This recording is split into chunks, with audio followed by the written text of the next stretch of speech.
dahil nga mag-election na, siyempre ito, update po tayo dito sa mga survey po sa senator, sa party list. Siyempre sa senator po kasi ay hindi natin makikita o masisilip na yung survey kay Francis Leo Marcos, nagpakilalang kamag-anak ng mga Marcos. Ay umatras naduwag 'Di ba? Kaya ang titingnan natin ngayon yung party list na pinopromote niya. Nako. Eto.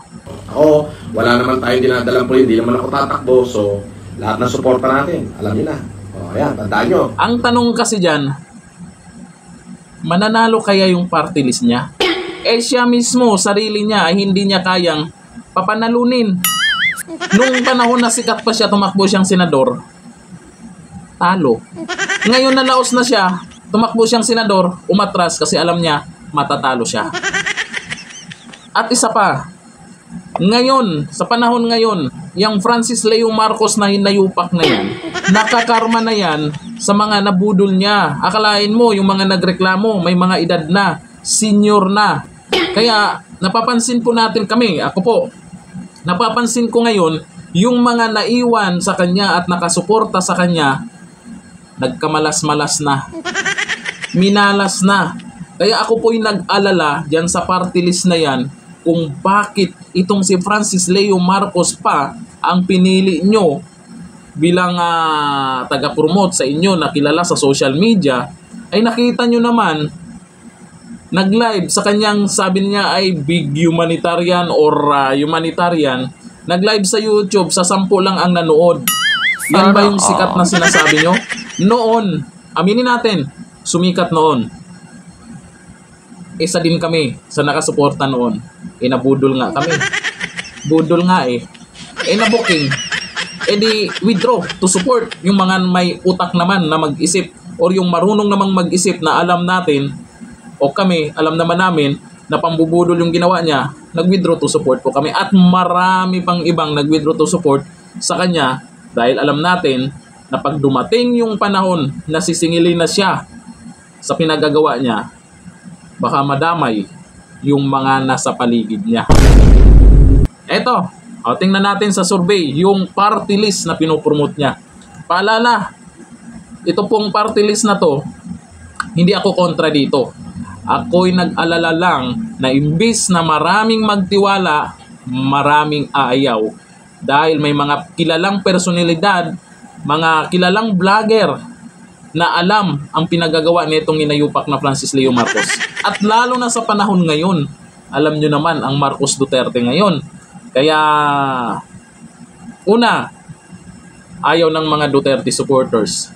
Pangalawa, suportado ba ito ng mga Marcos loyalists? Yun ang tanong doon.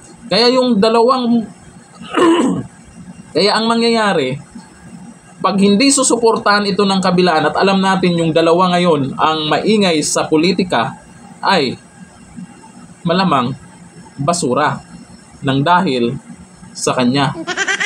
Diba? Ito sa survey. Sisilipin po natin yung survey po ng party list na pinopromote niya. Depende yan sa inyo kung susuportahan nyo. Kasi malamang, kung makalusot ito, lalabas na naman yung kayabangan yan. Ito po. Ito legit po na survey yan ha. Galing mismo po yan sa page po ng Social Weather Stations. Okay? Tingnan nyo po. Hanapin po natin yung survey ng, ayan, yan po yung party list niya. Yung party list niya ay nasa rank 35 to 36, nasa 0.75% itong nakaraang buwan. Lumipas ng isang buwan, naging 75 to 76 rank niya, tapos nasa 0.35%. Ngayon, ang pinaka-update na survey, umabot po sa 102 to 104 rank. Ang layo. Tapos 0.17%. Yung 0.17% na naiwan, paano kung kilala nila si Francis Leo Marcos? Paano kung mga Duterte supporters yan? Nga, di ba? Kasi naman, Ito lang po, siya mismo, hindi niya kayang papanalunin yung sarili niya. Kasi maraming galit sa kanya. Nakakarma na siya sa mga nabudol niya. Ngayon, mandadamay pa siya. Aba, wag na. Party list pa. Iboto nyo ba?